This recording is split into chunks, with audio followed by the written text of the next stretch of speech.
তুমি আর তো কারণ শুধু আমার।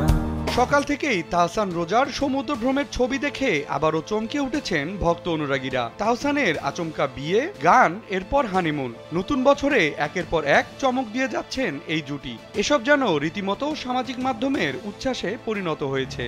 আলো আলো আমি কখনো খুঁজে পাবো না। প্রেম, বিয়ে সহ নানান প্রসঙ্গ নিয়ে আলোচনার কেন্দ্রবিন্দুতে থাকলেও এসব আলোচনা সমালোচনাকে পাত্তা না দিয়ে গত ৭ জানুয়ারি হানিমুনের উদ্দেশ্যে মালদ্বীপে উড়াল দেন তারা।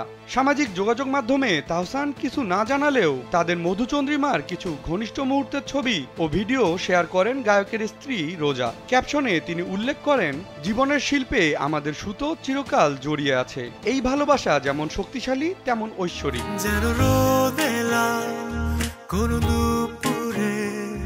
সামাজিক মাধ্যমে ছড়িয়ে পড়া সেই সব ছবিতে তাদের দেখা যায় রোমান্টিক মুহূর্তে একে অপরের দিকে তাকিয়ে ভালোবাসায় হারিয়ে যেতে।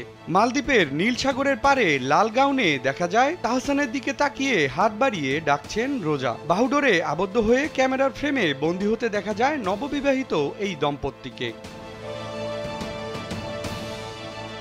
ভক্তরা হয়তো ঠিকই বলেছেন, তাহসান খুঁজে পেয়েছে তার চাঁদের আলো, আর সেই চাঁদের আলোয় উপভোগ করছেন তাদের মধুচন্দ্রিমা। আহসান হাবিব, রকি, কালবেলা।